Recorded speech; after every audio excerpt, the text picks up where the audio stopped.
Boa noite, meus queridos companheiros. Meu nome é Rosa Maria e sou trabalhadora da Casa Espírita Fraternal Teresa d'Ávila. E estamos aqui para darmos continuidade ao estudo do pequeno Evangelho do Mestre Jesus. Mas antes de iniciarmos nossas reflexões da noite, vamos fazer a nossa prece. Bom amado Mestre Jesus, estamos mais uma vez aqui reunidos em Teu nome para o estudo do Teu Evangelho, esse guia seguro para a nossa caminhada aqui encarnados. Neste momento também pedimos a assistência, o amparo e o sustento da nossa patronesse Teresa d'Ávila, dos benfeitores espirituais de nossa casa, Ubirajara, Rafael, Francisco de Assis, que eles possam nos envolver nas vibrações de amor, de serenidade e entendimento desse banquete que é o Evangelho do Mestre Jesus.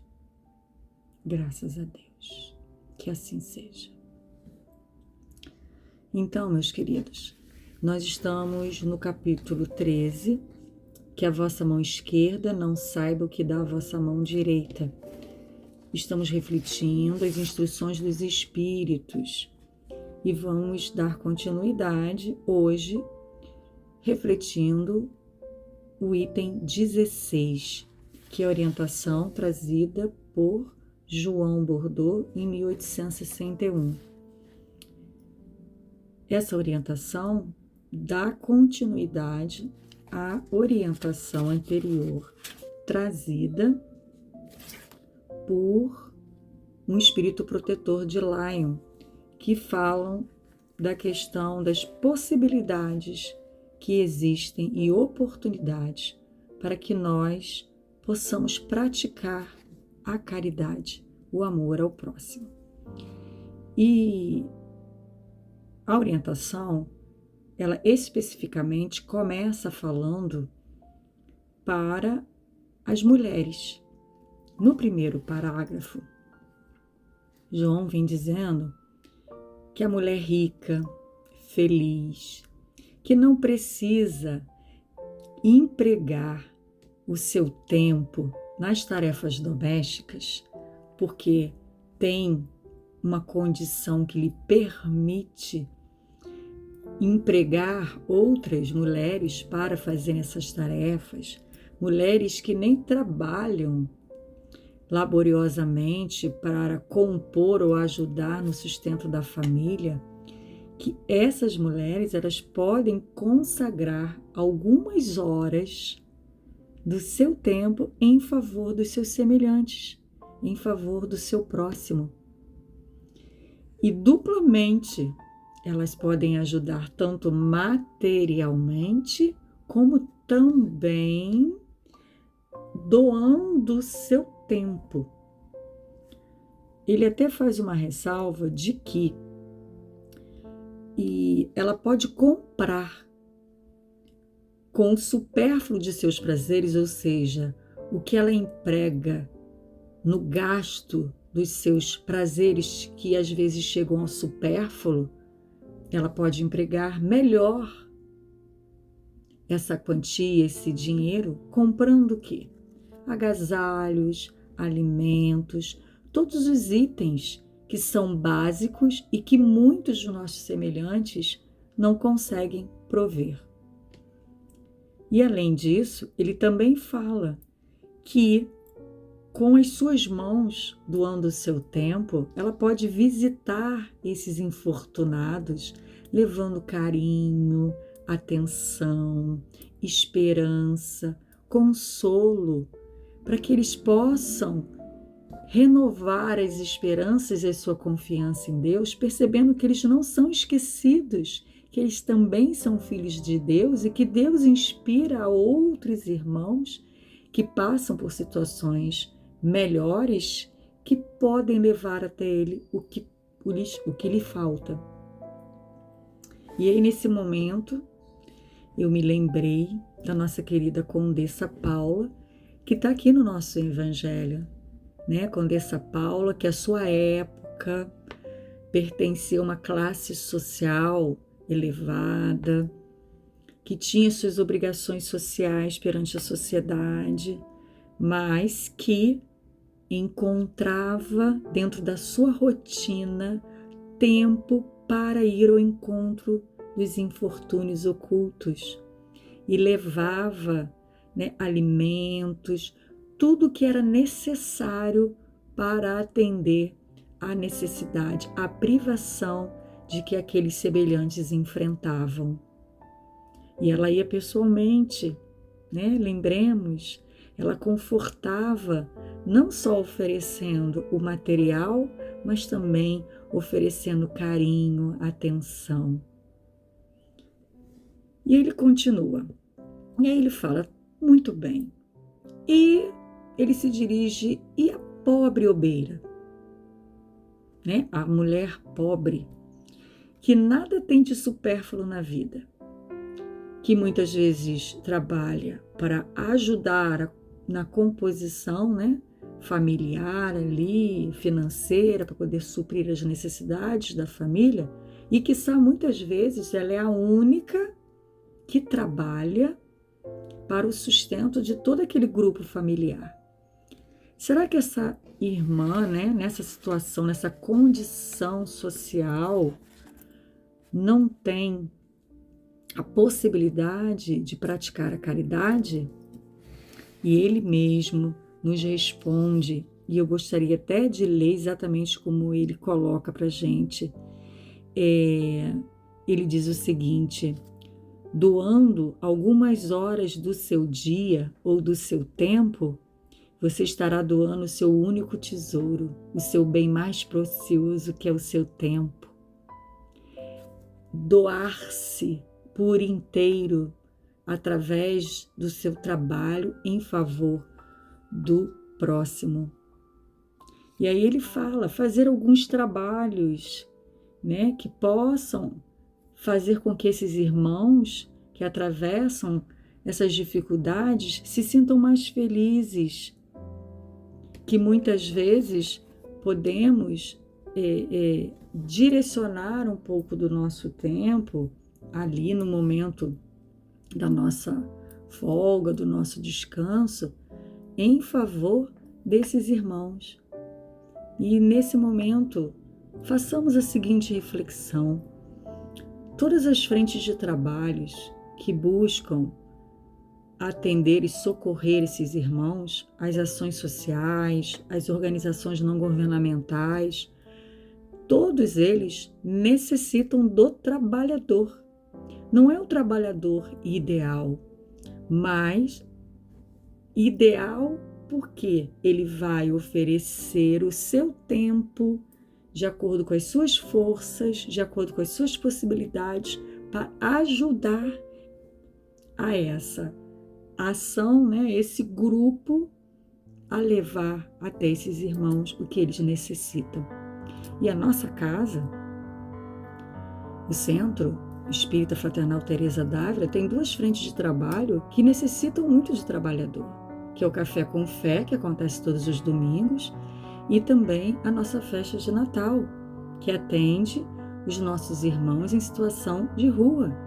E para que essas doações, esses alimentos cheguem até eles, é necessário uma prévia organização, arrumar, encaixotar, preparar. E para isso é necessário de quem? Do trabalhador, que o trabalhador doe o seu tempo. Então, olha, mais uma possibilidade abrindo para nós aí. Depois, ele vem falar das mulheres que são devotas a Deus, exclusivamente devotas a Deus, que trabalham na sua obra, que optaram por não constituírem famílias e trabalham apenas através da oração, da doação, da devoção exclusiva a Deus, que é muito importante, que tem o seu valor. Mas ele diz que essas obras, essa devoção e essas orações também podem se traduzir em obras práticas que auxiliem a caminhada dos irmãos desvalidos, cansados, muitas vezes sem esperança, sem fé, com fome material e fome espiritual.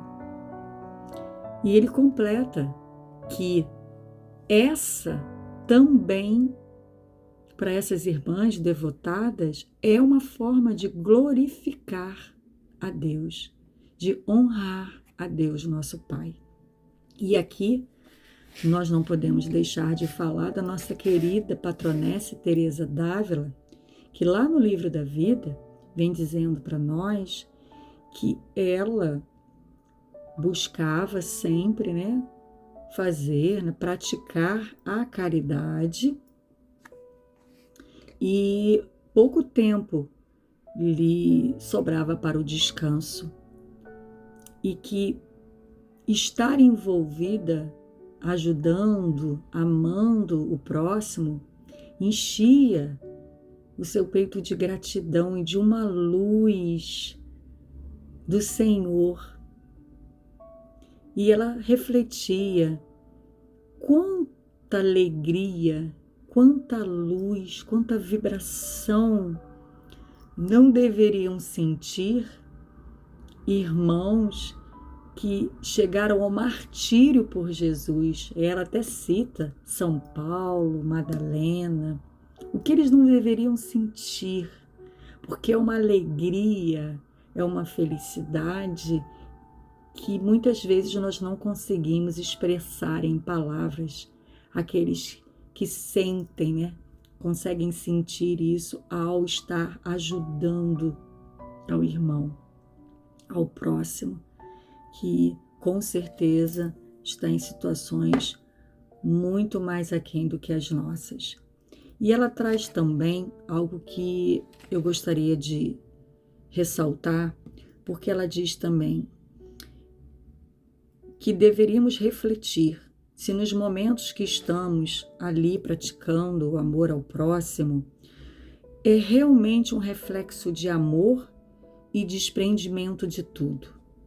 Se estamos nos esforçando de exercitar esse amor e o desprendimento de tudo.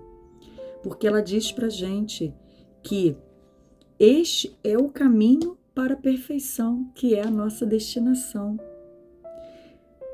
Isso pede para nós, essa caminhada nos pede esse exercício de amor ao próximo, esse exercício de desprendimento de tudo.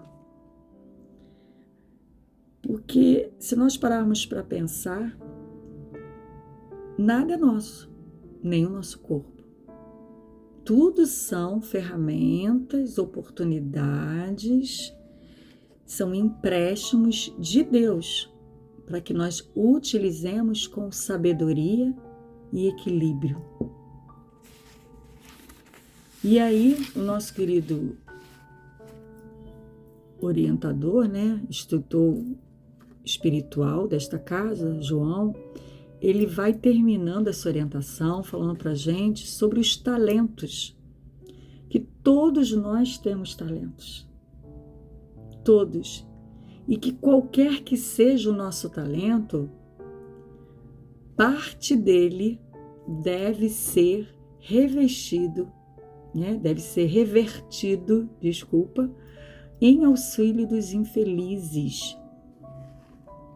Esses talentos que nós recebemos devem ser partilhados, compartilhados, e não apenas ser usado em nosso favor. E aí ele cita poetas, pintores, artistas, poetas que podem dedicar parte das suas obras, para que ajudem projetos sociais, pintores que podem levar cursos, incentivando e descobrindo talentos nesses irmãos. Existem muitas maneiras. E nesse momento a gente lembra da parábola dos talentos também, que o Senhor dos 3 servos, distribuiu para cada servo uma quantidade de talentos e pediu que eles multiplicassem. E um dos servos enterrou o seu próprio talento. E ele foi considerado o servo mau, porque não o utilizou de forma sábia, para que aquele talento se multiplicasse em favor dele e também do seu próximo. Então, ele termina dizendo para nós que todos nós podemos ser bondosos, independente da classe social a que nós pertençamos, independente de como poderemos oferecer o que nós temos, mas que devemos buscar através do que temos, das nossas possibilidades, praticar a caridade. E Baltazar, que é o benfeitor espiritual da Casa Espírita de Leon Denis, a qual a nossa casa é coligada, ele diz para a gente, em uma das suas orientações, que o trabalhador ideal é aquele que dispõe, em todas as oportunidades de sua vida, a ajudar o próximo na medida de suas forças e possibilidades. Meus irmãos, lembremos que tudo que Deus tenha nos dado não é só para o nosso uso, mas é também para colaborarmos com aquele que precisa. E lembremos também nesse momento da questão do conceito da empatia, porque ele diz assim para a gente: tudo que Deus lhe deu, deveis uma parte, como eu falei, para aquele que necessita. Porque, se estivesses no lugar dele, ficarias bem contente que alguém dividisse convosco. Então, lembremos que o conceito de empatia não é nos colocarmos no lugar do outro, pura e simplesmente, mas é, se estivéssemos no lugar do outro, o que gostaríamos que fizéssemos por nós. E terminando o nosso estudo, ele diz: vossos tesouros da terra serão um pouco menores, mas vossos tesouros no céu serão muito numerosos. Lá colhereis centuplicados os benefícios que semeardes aqui na terra. Então lembremos que aqui, agora, nessa oportunidade, nessa existência, temos a chance de construirmos um futuro belíssimo, feliz e muito próspero. E agora vamos fazer a nossa prece de encerramento. Amado Mestre Jesus, gratidão por essas orientações trazidas pelo esse seu benfeitor. Que possamos refletir profundamente esses ensinamentos, para que não percamos nenhuma oportunidade na nossa rotina diária de exercermos o amor ao próximo, nos nossos pequeninos atos, nas nossas pequeninas palavras, ações e pensamentos. Que possamos sempre buscar, dentro da dinâmica de nossas vidas, o tempo precioso, mas que podemos reverter em amor ao nosso próximo. E assim, na certeza de que Tu estás junto a nós, nos inspirando, nos incentivando a caminhar numa estrada de luz, de amor, pedimos a permissão para encerrar os nossos estudos da noite. Graças a Deus, que assim seja.